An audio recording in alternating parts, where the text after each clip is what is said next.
আল্লাহ রাব্বুল আলামিন বলেন, হে দুনিয়ার মানুষ, পবিত্র কুরআনুল কারীমকে আমি আল্লাহ রাব্বুল আলামিন পবিত্র কুরআনুল কারীমকে রমজান মাসে নাজিল করেছি। বলেন সুবহানাল্লাহ।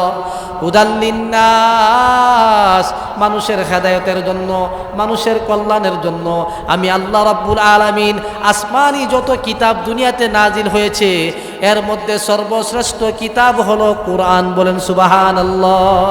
আল্লাহর নবী সাল্লাল্লাহু আলাইহি ওয়াসাল্লাম বলেন, قال النبي صلى الله عليه وسلم تبرك القرآن فإنه كلام واحد درجته। আল্লাহর নবী বলেন, হে আমার উম্মত, পবিত্র কুরআনুল কারীমের মাধ্যমে বরকত অর্জন করো, কোরআন তেলাওয়াত করো, ঘরের মধ্যে বরকত আসবে। কোরআন তেলাওয়াত যেই ঘরের মধ্যে নাই ওই ঘরের মধ্যে অশান্তি আর অশান্তি। কথা ঠিক কিনা বলেন? আমার মুসলমান ভাইরা, এমন কোনো মুসলমান নাই, এমন কোনো মুসলমানের ঘর নাই যেই মুসলমানের ঘরে কোরআন নাই। কথা ঠিক কিনা বলেন?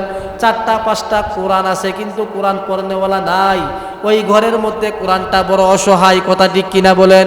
এই জন্য আমার মুসলমান ভাইরা, কোরআন নাজিলের মাস হলো রমজান মাস। রমজান মাসে কোরআন তেলাওয়াতের হক আদায় করার দরকার আছে কি আছে না বলেন? এই জন্য কোরআন তেলাওয়াত করব। কোরআন তেলাওয়াত করলে কি লাভ? আল্লাহর নবী সাল্লাল্লাহু আলাইহি ওয়াসাল্লাম বলেন, রমজান মাসে যেই ব্যক্তি কোরআন তেলাওয়াত করবে, একটা শব্দ যারা পড়বে, একটা অক্ষরের বিনিময়ে আল্লাহ পাক 70টা হরফের সওয়াব দান করবে। বলেন সুবহানাল্লাহ। আলিফ একটা শব্দ, কথা ঠিক কিনা বলেন? লাম একটা শব্দ, লাম উচ্চারণ করার সাথে সাথে আল্লাহ পাক আপনার আমল নামার মধ্যে 70টা নেক দান করবেন। বলেন সুবহানাল্লাহ। এই জন্য কোরআন তেলাওয়াত করার দরকার আছে কি আছে না বলেন? এই জন্য রমজান মাস আমাদের ঘরে যতটা কোরআন আছে প্রত্যেকটি কোরআনকে থাক থেকে নামায়া নিজেও কোরআন তেলাওয়াত করব। আমার গোটা পরিবারকে রমজান মাসে কোরআন তেলাওয়াত বেশি বেশি পড়ার জন্য, তেলাওয়াত করার জন্য ইনশাআল্লাহ আমরা আদেশ করব ইনশাআল্লাহ। অল্প সময়ের মাঝে আমাদের মাঝে মূল্যবান নসিহত করবেন আমাদের প্রধান অতিথি। আমাদের স্টেজে আসার আগে আমি মুখতাসার সংক্ষেপে কিছু মূল্যবান নসিহত করার চেষ্টা করব। আমরা বলনেওয়ালা, শুননেওয়ালা, আমরা যেন আমলের নিয়তে, সহি নিয়তে, ইখলাসের সাথে বলতে পারি, শুনতে পারি, সেই তৌফিক আল্লাহ আমাদের সবাইকে দান করুন। সকলে বলি আমিন। মুহতারাম হাজিরিন, এই মাসটার নাম কি বলেন? কি বলেন? শাবান মাস। কি মাস? কি মাস? আমার সাথে কথা বলবেন। এটা হলো আল্লাহর নবী সাল্লাল্লাহু আলাইহি ওয়াসাল্লাম বলেন, শাবান মাস হলো আল্লাহর নবীর মাস। বলেন সুবহানাল্লাহ। রহমতের মাস শাবান মাস। আল্লাহর নবী সাল্লাল্লাহু আলাইহি ওয়াসাল্লাম বলেন, এটা হচ্ছে পবিত্র মাহে রমজান মাসের প্রস্তুতি নেওয়ার মাস। বলেন সুবহানাল্লাহ। এই শাবান মাস আমাদের কাছ থেকে আস্তে আস্তে বিদায় নিয়ে যাচ্ছে। আসতেছে আমাদের মাঝে রহমতের মাস, বরকতের মাস, গুনাহ মাফের মাস, জান্নাত অর্জন করার মাস আমাদের মাঝে আসতেছে। কথা ঠিক কিনা বলেন? কারণ রমজান মাস হলো উম্মতের নেক কামাই করার মৌসুমের মাস, গুনাহ মাফের মাস। এই মাসটা আমাদের মাঝে অতিবাহিত হইতেছে। আমরা এই মাসটাকে সম্মান করার দরকার আছে কি আছে না বলেন? এটা হলো বরকতের মাস। আল্লাহর নবী সাল্লাল্লাহু আলাইহি ওয়াসাল্লাম বলেন, ইয়া আইয়ুহান নাস কাদ আযাল্লাকুম শাহরুন আযীম। আল্লাহর নবী বলতেছেন, হে লোক সকল, এক মহান মাস তোমাদের সামনে আগমন করতেছেন। বলেন সুবহানাল্লাহ। শাহরুন মুবারাকুন, এটা হলো বরকতের মাস। বলেন সুবহানাল্লাহ। কি মাস? বরকতের মাস। আল্লাহর নবী বলছেন শাহরুন মুবারাকুন, এটা হলো রহমতের মাস, বরকতের মাস। কেমন রহমত? জানের মধ্যে রহমত, মালের মধ্যে রহমত, সময়ের মধ্যে রহমত। বলেন সুবহানাল্লাহ। এই জন্য মুখতারাম হাজিরিন, এই মাসটা আসতেছে। আমাদের প্রত্যেকটি আদম সন্তানের 70 বছর 80 বছর আমাদের জীবনে যত গুনাহ হয়েছে, সগীরা কবিরা, জানা অজানা, ইচ্ছা অনিচ্ছা, শিরিক বেদাত, প্রকাশ্যে গোপনে, হাতের দ্বারা, পায়ের দ্বারা, নফসের দ্বারা, জবানের দ্বারা, অঙ্গ প্রত্যঙ্গের দ্বারা যত গুনাহ আমরা করেছি, প্রত্যেকটি গুনার কথা স্মরণ করে লজ্জিত হয়ে এই রমজান মাসে আল্লাহর কাছ থেকে তওবা করাইতে হবে। কথা ঠিক কিনা বলেন? কারণ দোয়া কবুল হওয়ার মাস, রহমতের মাস, জান্নাত অর্জন করার মাস। আল্লাহর নবী সাল্লাল্লাহু আলাইহি ওয়াসাল্লাম বলেন, যেই ব্যক্তি রমজান মাস পাইল, রমজান মাস পাওয়া সত্ত্বেও যে তার জীবনের গুনাহ মাফ করাইতে পারল না, তার মতো হতবাগা, তার মতো নাফরমান, তার মতো কপাল পোড়া দুনিয়ার জমিনে আর কেউ নাই। কথা ঠিক কিনা বলেন? এই জন্য আমার মুসলমান ভাইয়েরা, আল্লাহ তাআলা আমাদেরকে রমজান মাস দান করছেন। এই রমজান অর্থ, রমজান এটা আরবি শব্দ। কি শব্দ বলেন? কি শব্দ বলেন না? কি শব্দ? আরবি শব্দ। রমজান এর অর্থ হলো জ্বলছিয়ে দেওয়া, অর্থাৎ এই রমজান এর অর্থ হলো জ্বলছিয়ে দেওয়া।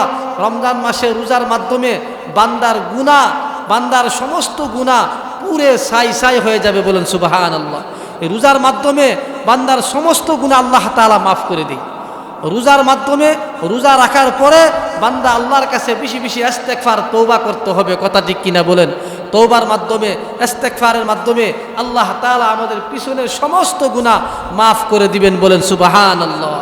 এই জন্য এই রমজান মাসটাকে আমাদের কাজে লাগাইতে হবে কি হবে না বলেন? এটা হচ্ছে নেক কামাই করার মৌসুমের মাস। এই মাসটাকে আমাদের কাজে লাগাইতে হবে। কেমন রহমতের মাস! আপনি একটা ফরজ আদায় করলেন, একটা ফরজের বিনিময়ে আল্লাহ পাক 70টা ফরজের সওয়াব আপনি আমার আমল নামার মধ্যে জমা করবেন। বলেন সুবহানাল্লাহ। একটা নফল ইবাদত করবেন, একটা নফল ইবাদতের বিনিময়ে আল্লাহ রাব্বুল আলামিন একটা ফরজের সমান সওয়াব আপনি আমার আমল নামাতে দান করে। বলেন সুবহানাল্লাহ। এই রমজান মাস আল্লাহ তাআলা রমজান মাসে রোজা সমস্ত মুসলমানদের জন্য ফরজ করে দিয়েছেন। কথা ঠিক কিনা বলেন? আল্লাহ পবিত্র, ইয়া আইয়ুহাল্লাযীনা আমানু কুতিবা আলাইকুমুস সিয়াম কামা কুতিবা আলাল্লাযীনা মিন ক্বাবলিকুম লাআল্লাকুম তাত্তাকুন। আল্লাহু আকবার। আল্লাহ রাব্বুল আলামিন বলেন, ইয়া আইয়ুহাল্লাযীনা আমানু, হে ঈমানদার নারী পুরুষ, হে ঈমানদারগণ, কুতিবা আলাইকুমুস সিয়াম, আমি আল্লাহ রাব্বুল আলামিন পবিত্র মাহে রমজান মাসে রোজাকে তোমাদের জন্য ফরজ করে দিয়েছি। বলেন সুবহানাল্লাহ। কামা কুতিবা আলাল্লাযীনা মিন ক্বাবলিকুম, যেমনিভাবে রমজান মাসে রোজা ফরজ ছিল তোমাদের পূর্বপুরুষের গণের উপর। বলেন সুবহানাল্লাহ। লাআল্লাকুম তাত্তাকুন, এই রমজান মাসে রোজার দ্বারা তোমরা মুত্তাকি, তাকওয়া যেন অর্জন করতে পারো। বলেন সুবহানাল্লাহ। আমার মুসলমান ভাইরা, এই রমজান মাসে রোজা আল্লাহ রাব্বুল আলামিন আমাদের জন্য ফরজ করে দিয়েছেন। আমরা যদি এই রমজান মাসে রোজাগুলা যদি রাখতে পারি, রোজা রাখার বিনিময়ে আল্লাহ তাআলা আমাদের সমস্ত গুনাহ মাফ করে দিবেন। বলেন সুবহানাল্লাহ। কেমন মাফ করবেন? আল্লাহ রাব্বুল আলামিন বলেন, এই রমজান মাসে রোজা রাখলে কি পরিমাণ সওয়াব। বান্দা তুমি কি জানো? আল্লাহর নবী সাল্লাল্লাহু আলাইহি ওয়াসাল্লাম বলেন, 5 ওয়াক্ত নামাজ পড়লে কি পরিমাণ সওয়াব তুমি জানো? কথা ঠিক কিনা বলেন? দান সদকা করলে কি পরিমাণ সওয়াব তুমি জানো? হজ করলে কি পরিমাণ সওয়াব তাও আমরা জানি। কথা ঠিক কিনা বলেন? কোরআন তেলাওয়াত করলে কি পরিমাণ সওয়াব আমরা জানি। আল্লাহর নবী রমজান মাসে রোজা রাখার ব্যাপারে বলেন, ওয়াসিয়ামু লিল্লাহি আযজা ওয়া জাল্লা লা ইয়ালামু সাওয়াবা আমালিহি ইল্লাল্লাহু আযজা ওয়া জাল্লা। আল্লাহর নবী বলেন, পবিত্র মাহে রমজান মাসে রোজার সওয়াব আল্লাহ তাআলা সারা পৃথিবীর কেউ জানে না। বলেন সুবহানাল্লাহ। আমার মুসলমান ভাইরা, এই রমজান মাসে রোজা রাখলে কি পরিমাণ সওয়াব, কি পরিমাণ নেক, এটা আল্লাহ তাআলা সারা, আল্লাহ তাআলা ব্যতীত দুনিয়ার কেউ জানে না। বলেন সুবহানাল্লাহ। এই জন্য রমজান মাসের 1 নম্বর আমল হলো আমরা কি করব? দিনের বেলা সিয়াম আদায় করব। বলেন সুবহানাল্লাহ। অর্থাৎ আমরা রোজা রাখবো, রোজা রাখবো, দিনের বেলা সিয়াম আদায় করব, 1 নম্বর আমল। আর 2 নম্বর, আল্লাহর নবী সাল্লাল্লাহু আলাইহি ওয়াসাল্লাম বলেন, হে আমার উম্মত, রমজান মাসে রোজা আল্লাহ পাক তোমাদের জন্য ফরজ করে দিয়েছেন। আর আমি নবী আল্লাহর পক্ষ থেকে, আল্লাহর আদেশে তোমাদের উপর রমজান মাসের 20 রাকাত তারাবি সুন্নত হিসাবে আমি তোমাদেরকে আদেশ করছি।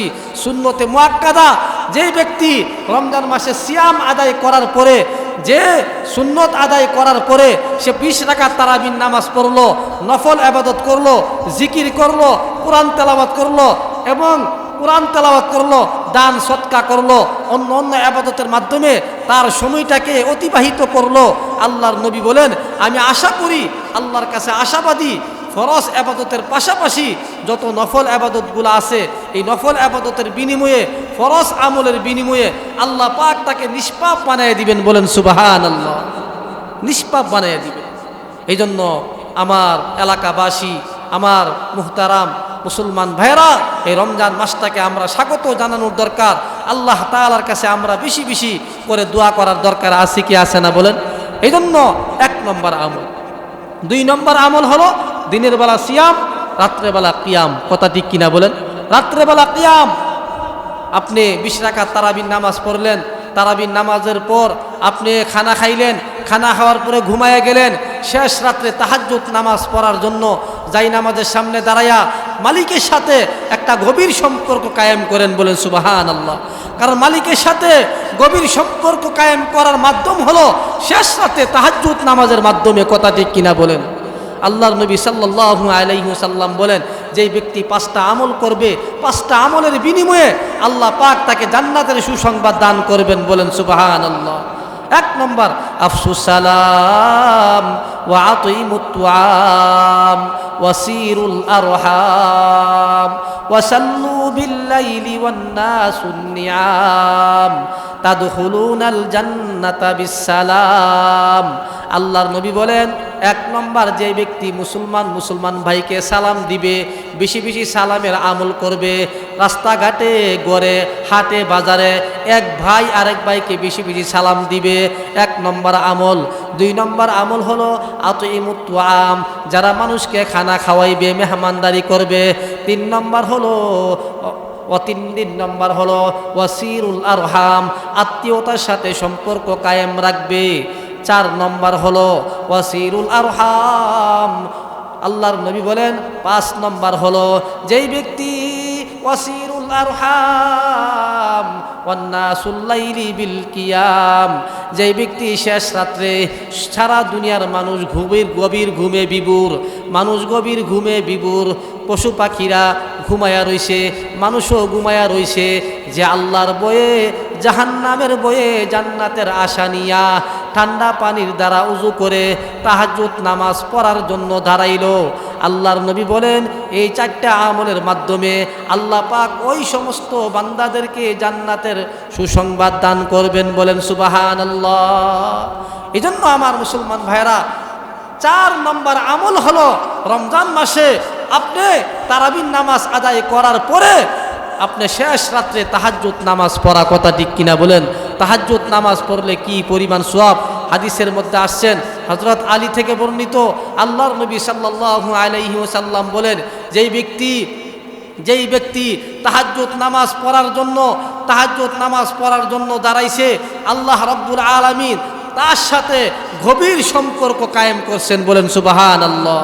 আল্লাহর নবী সাল্লাল্লাহু আলাইহি ওয়াসাল্লাম থেকে বর্ণিত, আল্লাহর নবী বলতেছেন, জান্নাতের মধ্যে একটা প্রসাদ আছে। কি আছে বলেন? জান্নাতের মধ্যে একটা প্রসাদ, ওই প্রসাদটা নির্মাণ করেছেন গ্লাস দিয়ে, আয়নার মাধ্যমে। ওই আয়নার মাধ্যমে, ওই গ্লাসের মাধ্যমে জান্নাতের মধ্যে একটা প্রসাদ নির্মাণ করেছেন। বাহির থেকে ওই জান্নাতের নিয়ামতগুলা দেখা যায়। বলেন সুবহানাল্লাহ। সাহাবায়ে কেরাম বললেন, কিলা ইয়া রাসূলুল্লাহ, ওগো আল্লাহর নবী, ওই যে জান্নাতের মধ্যে একটা প্রসাদ দেখা যায়, যেই প্রসাদের ভিতরে শুধু নিয়ামত আর নিয়ামত, জান্নাতের নিয়ামত, উন্নত মানের নিয়ামত, এইগুলা কার জন্য? আল্লাহর নবী সাল্লাল্লাহু আলাইহি ওয়াসাল্লাম বলেন, হে সাহাবায়ে কেরাম, ওই সমস্ত জান্নাতের প্রসাদ শুধু একমাত্র 3 শ্রেণী ব্যক্তির জন্য। বলেন সুবহানাল্লাহ। কই শ্রেণী ব্যক্তির জন্য? 3 দলের জন্য। কই দলের জন্য? 3 দলের জন্য। 1 নম্বর হলো যারা মিষ্টি ভাষায়, হাসি খুশির সাথে, যারা মিষ্টি ভাষায় মানুষের সাথে কথা বলে। বলেন সুবহানাল্লাহ। মিষ্টি ভাষায় মানুষের সাথে কথা বলা, এটা আল্লাহর কাছে বড় একটা ইবাদত। ওই ব্যক্তির জন্য ওই জান্নাতের প্রসাদ। বলেন সুবহানাল্লাহ। 2 নম্বর হলো ওয়াতিমুত তুআম, যে মানুষকে খানা খাওয়ায়, ওই প্রসাদ তার জন্য। বলেন সুবহানাল্লাহ।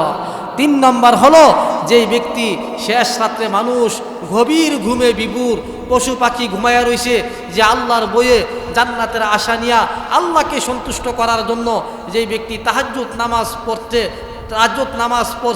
তাহাজ্জুদ নামাজ পড়ার জন্য দাঁড়াইছে, ওই ব্যক্তির জন্য ওই জান্নাতের প্রসাদ। বলেন সুবহানাল্লাহ। আরেক হাদিসের মধ্যে আসছেন আল্লাহর নবী সাল্লাল্লাহু আলাইহি ওয়াসাল্লাম বলেন, হাসরের মাঠে সমস্ত মানুষদেরকে একদল ফেরেশতা ঘোষণা করবে, ওই সমস্ত লোকেরা কোথায়? যারা রাত্রেবেলা ঘুমায়া রয়েছে মানুষ, এক শ্রেণী মানুষ, সকল মানুষ ঘুমায়া রয়েছে, এক শ্রেণী মানুষ কারা? তারা কোথায়? যারা আরামের ঘুম ছেড়ে দিয়ে আল্লাহর বইয়ে জান্নাতের আশা নিয়া তাহাজ্জুদ নামাজ পড়ার জন্য দাঁড়াইছো, তোমরা কোথায়? তোমরা আজকে দাঁড়াও, তোমরা কোথায়? আল্লাহর নবী বলেন, ওই সমস্ত লোকদেরকে আল্লাহ রাব্বুল আলামিন ঘোষণা করবে, তোমরা জান্নাতে প্রবেশ করো, তোমরা জান্নাতে চলে যাও, তোমাদের কোনো হিসাব নাই, তোমাদের বিনা হিসাবে আল্লাহ পাক তোমাদেরকে জান্নাতের মালিক বানিয়ে দিছে। বলেন সুবহানাল্লাহ। ওই সমস্ত ব্যক্তিরা যখন জান্নাতে চলে যাবে, জান্নাতে চলে যাওয়ার পরে তারপরে আল্লাহ রাব্বুল আলামিন ঘোষণা করবে, ও ফেরেশতারা, এবার হাসরের মাঠের সমস্ত মানুষের কাছ থেকে আমল নেওয়া শুরু করো। বলেন সুবহানাল্লাহ। ফেরেশতারা যখন ঘোষণা করবে, দেখা যাবে হাসরের মাঠে কোটি কোটি মানুষ, এর মধ্যে অল্প কিছু মানুষ দাঁড়াইছে। বলেন সুবহানাল্লাহ। কারণ পৃথিবীর জমিনে তাহাজ্জুদ পড়নেওয়ালা মানুষ কম না বেশি? বলেন, তাহাজ্জুদ নামাজ পড়নেওয়ালা মুসল্লি কম না বেশি? অল্প কিছু মানুষ আল্লাহ পাক ওই সমস্ত লোকদেরকে জান্নাতের সুসংবাদ দান করবেন। বলেন সুবহানাল্লাহ। এই জন্য আমার মুসলমান ভাইয়েরা সাল্লাম বলেন, রমজান মাসের 4 নম্বর আমল হলো সিহরি খাওয়ার আগে অথবা সিহরি খাওয়ার পরে বেশি বেশি তাহাজ্জুদ নামাজ পড়বা। বলেন সুবহানাল্লাহ। এই জন্য তাহাজ্জুদ নামাজ পড়লে লাভ না লস? বলেন, লাভ না লস? তাহাজ্জুদ নামাজ পড়ে আল্লাহর কাছে কান্না করেন, আল্লাহর কাছে তওবা করেন যে আল্লাহ, আমার বয়স 70 বছর, আমার বয়স 80 হয়ে গেছে, 50 হয়ে গেছে, আল্লাহ আমি কত গুনাহ করেছি, আমার গুনাহ করার কারণে তুমি আমার প্রতি অসন্তুষ্ট হয়ে গেছো, আমার প্রতি রাগান্বিত হয়ে গেছো। এ আল্লাহ, তোমার কুদরতি পায়ে দিলে আমি ক্ষমা চাই, মাপ চাই, আল্লাহ তুমি আমাকে ক্ষমা করে দাও। এই বান্দা যখন আল্লাহর কাছে কান্নাকাটি করবে, চোখের পানি ফালাইয়া তওবা করবে, এই কান্নাকাটির বিনিময়ে আল্লাহ পাক ওই সমস্ত ব্যক্তিদেরকে মাফ করে দিবেন। বলেন সুবহানাল্লাহ। এই জন্য আমার মুসলমান ভাইয়েরা, তাহাজ্জুদ নামাজ পড়ার 1 নম্বর সুযোগ হলো পবিত্র মাহে রমজান মাস। কথা ঠিক কিনা বলেন? কারণ রমজান মাস ছাড়া আমরা এমন দুর্বল ইমানদার, এমন দুর্বল মুসলমান, 11টা মাসের মধ্যে 2টা-3টা বাজে উঠে তাহাজ্জুদ নামাজ পড়ার সময় আমাদের নাই। কথা ঠিক কিনা বলেন? এই জন্য সিহরি খাওয়ার আগে তাহাজ্জুদ নামাজ পড়বেন, এরপরে সিহরি খাইবেন। কারণ সিহরি শেষ ভাগে খাওয়া মুস্তাহাব, অর্থাৎ শেষ ভাগে খাওয়া উত্তম। বলেন সুবহানাল্লাহ। আল্লাহর নবী বলছেন, তোমরা সিহরি খাও, সিহরির মধ্যে বরকত আছে। কি আছে? বলেন, সিহরির মধ্যে বরকত আছে। সিহরি সর্বশেষ খাও, সিহরি সবার শেষে খাও, সিহরি তোমরা সর্বশেষে খাও। আর সিহরি খাওয়ার আগে বেশি বেশি করে আল্লাহর কাছে কান্নাকাটি করো, তওবা করো, ইস্তেগফার পড়ো, আর তাহাজ্জুদ নামাজ পড়ো, কোরআন তেলাওয়াত করো, এরপরে তোমরা সিহরি খাও। আল্লাহ পাক এর বিনিময়ে তোমাদেরকে মাফ করে দিবেন। বলেন সুবহানাল্লাহ। এই জন্য তাহাজ্জুদ নামাজ পড়ার দরকার আছে কি আছে না? বলেন, আমরা তাহাজ্জুদ নামাজ পড়ব। 1 মাস তাহাজ্জুদ নামাজ যেন আমাদের দ্বারা কাজা না হয়। আমার পরিবার, আমার ছেলে, আমার মেয়ে, আমার স্ত্রী, আমার আদরের কন্যা, আমার ছেলের বউ, আমার দায়িত্ব আমার গোটা পরিবারকে তারাবির নামাজের পরে ঘুমাইয়া যাওয়া, আর শেষ রাত্রে সিহরি খাওয়ার আগে তাহাজ্জুদ নামাজ পড়া। কথা ঠিক কিনা বলেন? এই জন্য তাহাজ্জুদ নামাজ পড়ার আমল আমরা নিজেরাও করব, পরিবারদেরকে তাহাজ্জুদ নামাজ আদায় করার জন্য আদেশ করব। তো ইনশাআল্লাহ করব তো ইনশাআল্লাহ। 5 নম্বর আমল হলো কোরআন তেলাওয়াত করা। কি করা? বলেন, কোরআন তেলাওয়াত করা।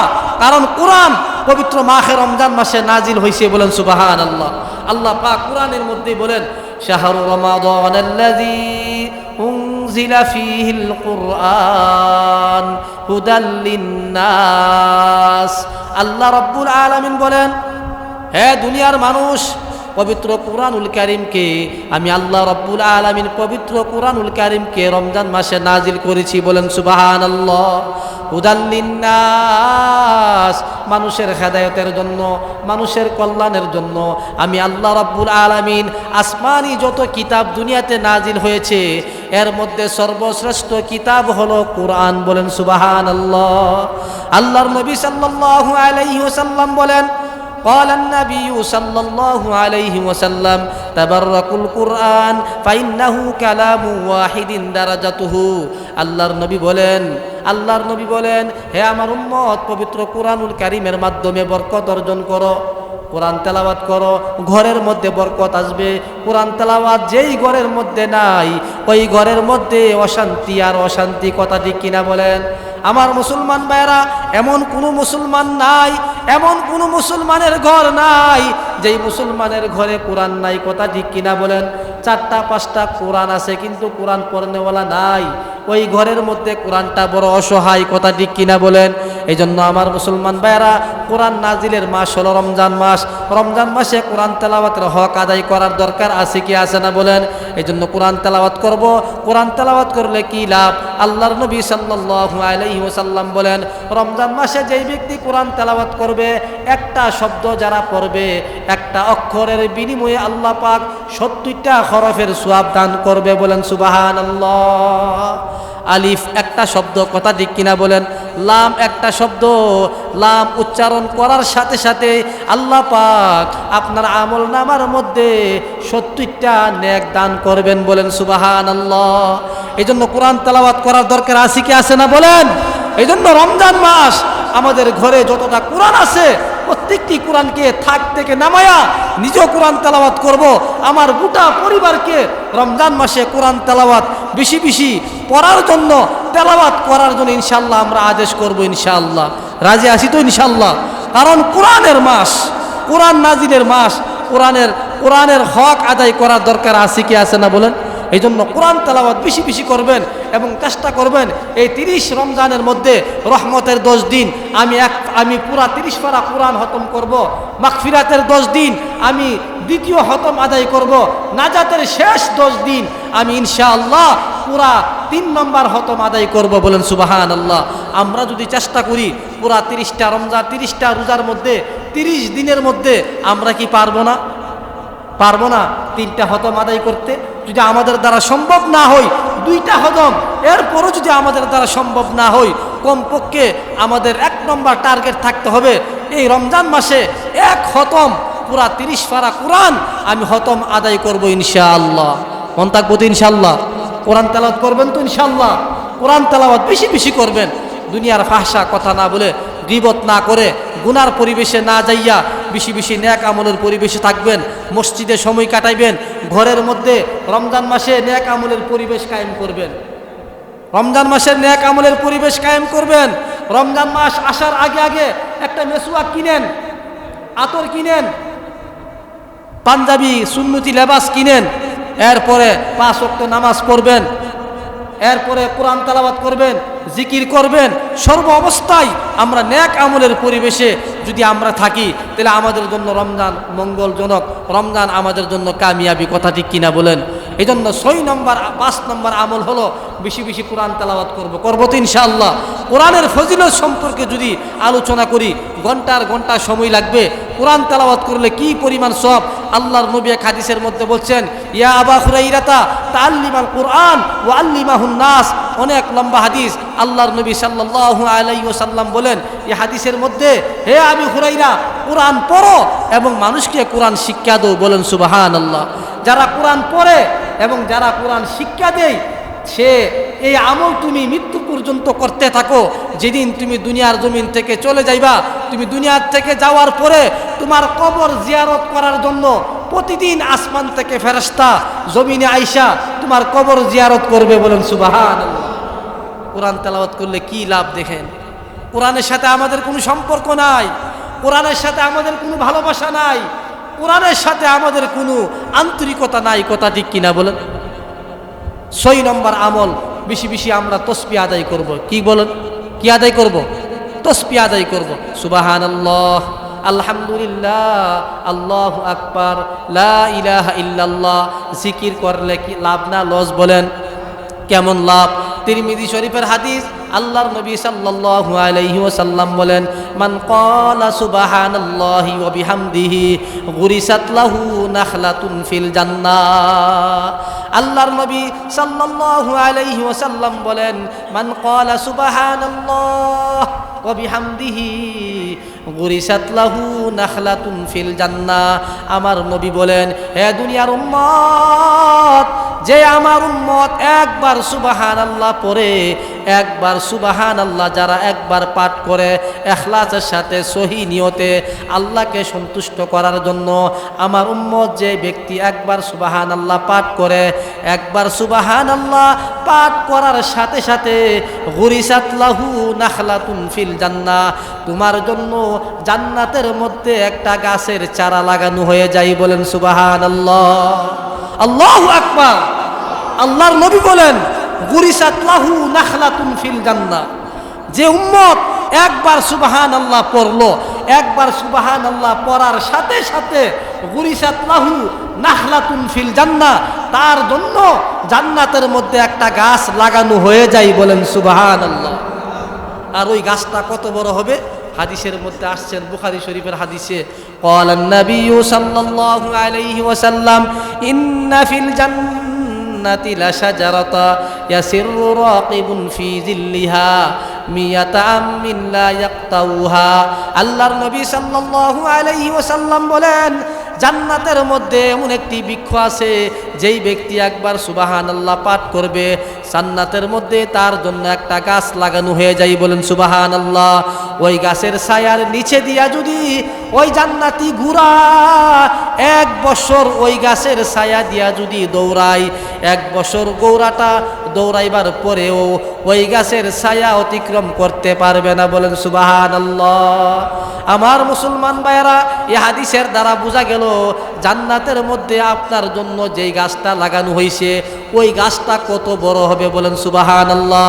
ওই গাছের ছায়ার নিচে দিয়া যদি একটা ঘোড়া যদি 1000 বছর দৌড়ায়, এরপরে ওই গাছের ছায়া অতিক্রম করা সম্ভব হবে না। বলেন সুবহানাল্লাহ। কারণ আখিরাতের একদিন দুনিয়ার 50,000 বছরের সমান। সুবহানাল্লাহ। আখিরাতের একদিন, আমার কথা বুঝেন, আখিরাতের একদিন আর দুনিয়ার 50,000 বছরের সমান। বলেন সুবহানাল্লাহ। এখন আমাদের বুঝার দরকার, আল্লাহর নবীর হাদিস যদি এমন হয়ে থাকে, এতে কোনো সন্দেহ আছে? বলেন কোনো সন্দেহ আছে? নবীর হাদিসে কোনো সন্দেহ আছে? গুরিসাত লাহু নাখলাতুন ফিল জান্নাহ, আপনি যে একবার সুবহানাল্লাহ পড়লেন, একটা গাছ লাগানো হয়ে গেছে। এবার আল্লাহর নবী বলেন, যেই ব্যক্তি 100 বার সুবহানাল্লাহ পড়লো, তার জন্য জান্নাতের মধ্যে 100টা গাছের চারা লাগানো হয়ে গেছে। বলেন সুবহানাল্লাহ। যেই ব্যক্তি 200 বার আলহামদুলিল্লাহ পড়লো, 500 বার আলহামদুলিল্লাহ পড়লো, 1000 বার আল্লাহু আকবার পড়লো, আপনার জন্য জান্নাতের মধ্যে 100-1000 গাছ লাগানো হয়ে গেছে। বলেন সুবহানাল্লাহ। আল্লাহর নবী বিশিষ্ট সাহাবী আবি হুরাইরা রাদিয়াল্লাহু তাআলা আনহু, ওই আবি হুরাইরা সাহাবী প্রত্যেক দিন সকালবেলা 12,000 সুবহানাল্লাহ পাঠ করতেন। বলেন সুবহানাল্লাহ। 12,000 আলহামদুলিল্লাহ পাঠ করতেন, 12,000 আল্লাহু আকবার পাঠ করতেন, 12,000 ইস্তেগফার পাঠ করতেন। বলেন সুবহানাল্লাহ। রাত্রেবেলা 12,000 সুবহানাল্লাহ, রাত্রেবেলা 12,000 আলহামদুলিল্লাহ, রাত্রেবেলা 12,000 আল্লাহু আকবার, রাত্রেবেলা 12,000 ইস্তেগফার পাঠ করতেন। বলেন সুবহানাল্লাহ। তাতে বোঝা গেল যে আবি হুরাইরার জন্য জান্নাতের মধ্যে কত লক্ষ লক্ষ হাজার হাজার জান্নাতের গাছের চারা লাগানো হয়ে গেছে। কথা ঠিক কিনা বলেন? কথা ঠিক কিনা বলেন? তা আবি হুরাইরা যদি জান্নাতের আশা নিয়া এতবার সুবহানাল্লাহ আলহামদুলিল্লাহ পড়তে পারে, আমরা তো গুনাহগার, আমরা তো নাফরমান, আমাদের মতো গুনাহগার দুনিয়ার জমিনে কেউ নাই। কথা ঠিক কিনা বলেন? আল্লাহর দেওয়া নিয়ামত, আল্লাহর দেওয়া আলো বাতাস খাওয়ার পরেও আমরা সর্ব অবস্থায় গুনার পরিবেশে থাকি। আমরা তো দুনিয়া নিয়ে ব্যস্ত থাকি, দুনিয়ার সংসার নিয়ে ব্যস্ত থাকি, ছেলে মেয়ে নিয়ে ব্যস্ত থাকি, আমার হায়াতের একটা অংশ দুনিয়ার জন্য ব্যয় করলাম, হায়াতের একটা অংশ সমাজের পিছনে ব্যয় করলাম, হায়াতের একটা অংশ চাকরির পিছনে ব্যয় করলাম, হায়াতের একটা অংশ নেতা নেত্রীর পিছনে ব্যয় করলাম, হায়াতের একটা অংশ ছেলে মেয়ের পিছনে ব্যয় করলাম, হায়াতের একটা অংশ বিবির পিছনে ব্যয় করলাম।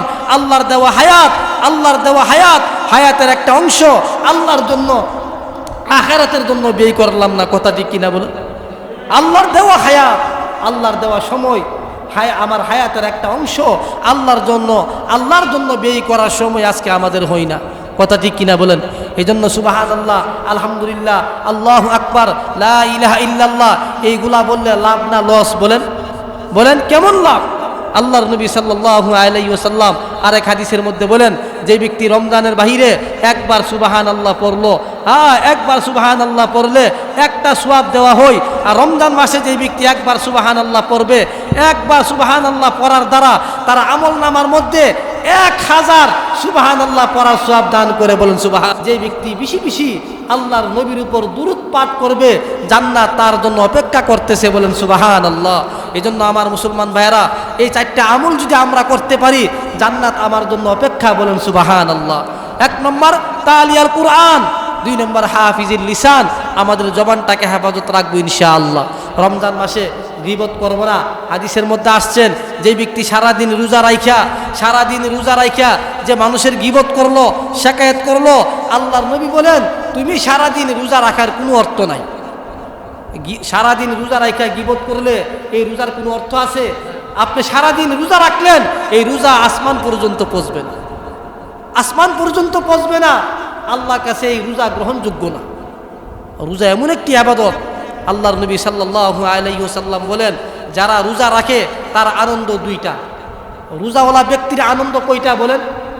কয়টা বলেন না? কয়টা? 2টা আনন্দ। একটা আনন্দ হইল দুনিয়াতে, আরেকটা আনন্দ হইল আখিরাতে। বলেন সুবহানাল্লাহ। দুনিয়ার আনন্দ কোনটা?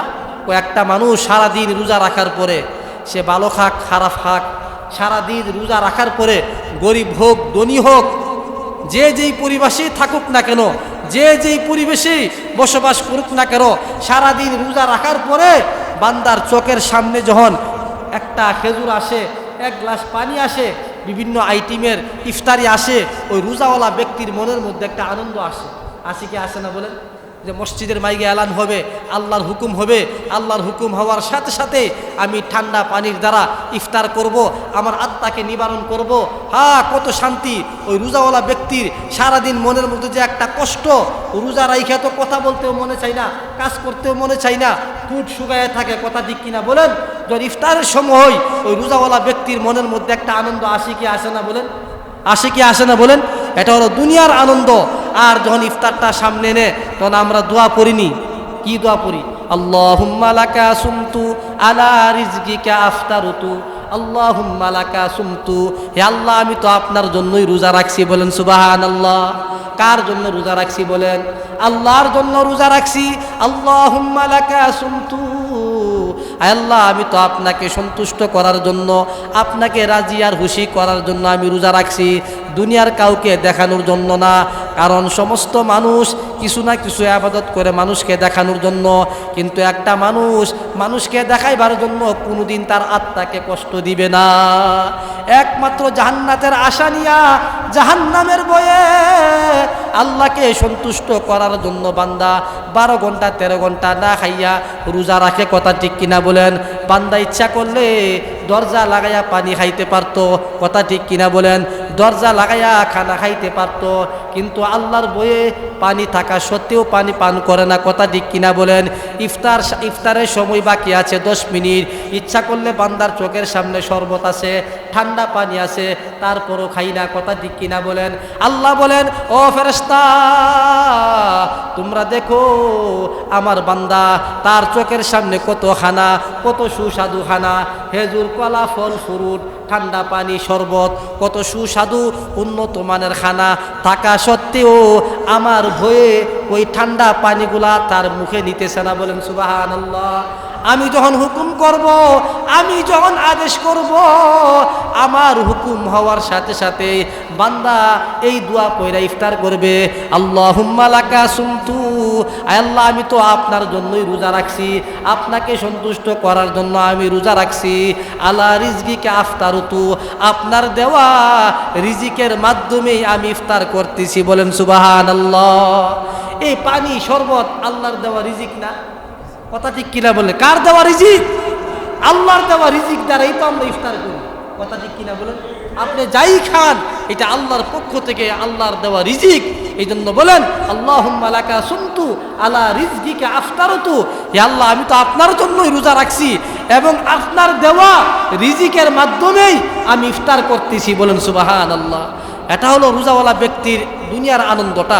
আরেকটা আনন্দ হইল আখিরাতে। বলেন সুবহানাল্লাহ। আখিরাতে বান্দার প্রত্যেকটি আমল ফেরেশতার মাধ্যমে বান্দার ডাইন হাতের মধ্যে দিবে। নামাজের প্রতিদান, দান সৎকার প্রতিদান, কোরআন তেলাওয়াতের প্রতিদান, জিকির আজকারের প্রতিদান, এই সমস্ত প্রতিদান, এই নেক আমলের সওয়াব আল্লাহ পাক ফেরেশতার মাধ্যমে বান্দার ডাইন হাতে দান করবেন। আর রোজার প্রতিদান আল্লাহর নবী বলেন আস-সাওমু লি ওয়া আনা আজিজি বিহি, রোজা আমার জন্য। রোজা কার জন্য বলেন? কার জন্য বলেন? রোজা তো আল্লাহর জন্য, আল্লাহর সন্তুষ্টির জন্য আমরা রোজা রাখছি। আল্লাহর নবী বলেন, আল্লাহ তাআলা বলতেছেন রোজা আমার জন্য, আর এর প্রতিদান আমি আল্লাহ পাক নিজের কুদরতি হাতে বান্দার ডাইন হাতে দান করব। বলেন সুবহানাল্লাহ। এই জন্য মুসলমান ভাইয়েরা, এই হলো রমজান মাসের ফজিলত। আরেকটা আমল হলো বেশি বেশি আমরা মানুষকে দান করব, গরিবদেরকে সহযোগিতা করব তো ইনশাআল্লাহ, এই জন্য এই রমজান মাসটা যদি আমরা রুটিন মাফিক ইবাদত করতে পারি, আমলের পরিবেশ কায়েম করতে পারি, তাহলে আমাদের জন্য কামিয়াব। কথা ঠিক কিনা বলেন? আর আল্লাহর কাছে বেশি বেশি তওবা করব, বেশি বেশি ইস্তেগফার করব। আল্লাহর নবী সাল্লাল্লাহু আলাইহি ওয়াসাল্লাম বলেন রমজান মাসে দুইটা ইবাদত তোমরা বেশি বেশি করবা। এক নম্বর পড়বা লা ইলাহা ইল্লাল্লাহ মুহাম্মাদুর রাসূলুল্লাহ, কালিমা বেশি বেশি পাঠ করবা। দুই নম্বর হলো ইস্তেগফার, তওবা বেশি বেশি করবা। কারণ ইবাদতের মাধ্যমে সগীরা গুনাহ মাফ হবে, আর তওবার মাধ্যমে ইস্তেগফারের মাধ্যমে আল্লাহ আমাদের কবিরা গুনাহ মাফ করবে। কথা ঠিক কিনা বলেন? এই জন্য আমার মুসলমান ভাইয়েরা, এই রমজান মাস আমাদের মাঝে আসতেছে, আসুন নিজে পরিবর্তন হই আর গুনার কথা স্মরণ করে আল্লাহর কাছে কান্নাকাটি করি। আমাদের ঘরের মধ্যে আমলের পরিবেশ কায়েম করি, আমাদের সমাজ থেকে গুনার পরিবেশ দূর করি, নিজে প্রস্তুতি গ্রহণ করি। আর এই চিন্তা করি, এরকম একটা প্রতিজ্ঞা করি যে আমার সমাজের মধ্যে 1 মাস কোনো গুনার পরিবেশ থাকতে পারবে না। কমপক্ষে আমার ঘরের মধ্যে আমার একটা সদস্য যেন বেনামাজি না থাকে, আমার ঘরের টিভি বন্ধ থাকবে, আমি মোবাইলের মাধ্যমে অশ্লীল ছবি দেখবো না, পর নারীর দিকে আমি তাকাবো না, গুনার কাজ করব না, গান শুনবো না। এরকম প্রতিজ্ঞা যদি আমরা করতে পারি, এই রমজান আমাদের জন্য মঙ্গলজনক হবে। কথা ঠিক কিনা বলেন? এই জন্য আমি আপনাদেরকে অনুরোধ করব, এই রমজান মাস আসার আগে আমরা প্রস্তুতি গ্রহণ করি। 1 নম্বর হলো আমাদের ঘরের মধ্যে আমলের পরিবেশ কায়েম করব ইনশাআল্লাহ। মন থাকবো তো ইনশাআল্লাহ? প্রতিজ্ঞা করব ইনশাআল্লাহ যে 1 মাস আমি আমার ঘরের মধ্যে নেক আমলের পরিবেশ কায়েম করব, নিজে 5 ওয়াক্ত নামাজ পড়ব। আমি আমার মেয়েদেরকে বলবো, আমি আমার পরিবারকে বলবো পর্দার সাথে 1 মাস জীবন কাটাইতে হবে। আমার ছেলে যেন নামাজ ছাড়া ঘরে না থাকে, আমার প্রতিজ্ঞা নিতে হবে। কথা ঠিক কিনা বলেন? আজকে বাবা নামাজ পড়ে, বাবা রোজা রাখে, তার আদরের কন্যা নামাজের সাথে কোনো সম্পর্ক নাই, তার ছেলে নামাজের সাথে কোনো সম্পর্ক নাই, তার মেয়ে পর্দার সাথে কোনো সম্পর্ক নাই, তার ছেলে কোরআনের সাথে কোনো সম্পর্ক নাই, তার ছেলে তারাবির নামাজের সাথে কোনো সম্পর্ক নাই, তার মেয়ে তারাবির নামাজের সাথে কোনো সম্পর্ক নাই। বাবা তাকায় রয়েছে আর তার ছেলে মেয়ে মন করা জীবন কাটাইতেছে। কথা ঠিক কিনা বলে? না, এটা হইতে পারে না। আপনার ছেলে মেয়ে জাহান্নামে যাওয়ার প্রতিযোগিতা করতেছেন, গুনার করার প্রতিযোগিতা করতেছেন, জাহান্নামে যাওয়ার প্রতিযোগিতা করতেছেন, আর আপনি 5 ওয়াক্ত নামাজ পড়েন, জিকির করেন, কোরআন তেলাওয়াত করেন, তারাবির নামাজ পড়েন, তা হইতে পারে না। কথা ঠিক কিনা বলেন? এই জন্য মুখতারাম হাজরিন, নিজে আমল করব, নিজের পরিবারকে আমল করার জন্য আদেশ করব। এটা আমার আপনার দায়িত্ব। কথা ঠিক কিনা বলেন? এটা আমার আপনার দায়িত্ব যে আমার ঘরে যেন কোনো রকমের গুনার পরিবেশ না থাকে ইনশাআল্লাহ। মন থাকবো তো ইনশাআল্লাহ?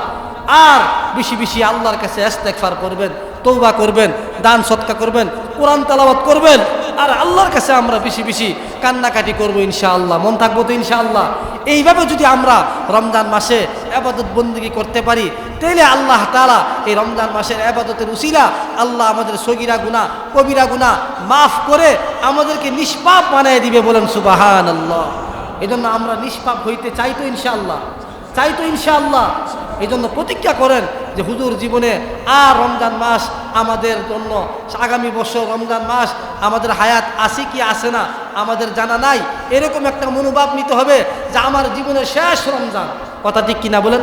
আমার আপনার জীবনের শেষ রমজান মনে করে আমরা যদি ইবাদত করি, রুটিন মাফিক আমল করি, গুনাহ করব দূরের কথা, গুনাহ করার চিন্তাও যদি আমরা না করি, তাহলে এই রমজান আমাকে আপনাকে জান্নাত পর্যন্ত পৌঁছায় দিবেন। কথা ঠিক কিনা বলেন?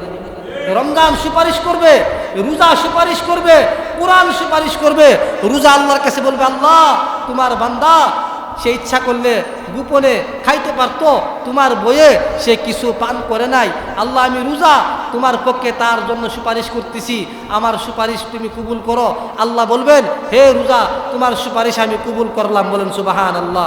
এবার কোরআন সুপারিশ করবে যে আল্লাহ সারাদিন রোজা রাখার পরে সে কোরআন তেলাওয়াত করছে, কোরআন তেলাওয়াত করছে, ঘরে মসজিদে কোরআন তেলাওয়াত করছে, কোরআনকে মহাব্বত করছে, কোরআনকে ভালোবাসছে, কোরআনের পরিবেশ কায়েম করছে, আল্লাহ আমি কোরআন তার পক্ষে সুপারিশ করতেছি, আমার সুপারিশ তুমি গ্রহণ করো। আল্লাহ বলবেন, হে কোরআন তোমার সুপারিশ আমি গ্রহণ করলাম। বলেন সুবহানাল্লাহ। এই জন্য আমার মুসলমান ভাইয়েরা, আমি অত্র এলাকার সমস্ত মুসলমান ভাইদেরকে বলবো, আমরা ইনশাআল্লাহ একটা মাস যেন আমরা বেশি বেশি কোরআন তেলাওয়াতের মাধ্যমে সময়গুলা কাটাইতে পারি, এবং তারাবির নামাজের মাধ্যমে, এশরাকের নামাজের মাধ্যমে, আওয়াবিন নামাজের মাধ্যমে, তাহাজ্জুদ নামাজের মাধ্যমে, জিকির আসকারের মাধ্যমে, কোরআন তেলাওয়াতের মাধ্যমে, দান সৎকার মাধ্যমে আমরা যেন একটা মাস অতিবাহিত করতে পারি, একটা মাসকে আমরা কাটাইতে পারি, সেই তৌফিক আল্লাহ আমাদের সবাইকে দান করে সকলে বলি আমিন। আসসালামু আলাইকুম ওয়া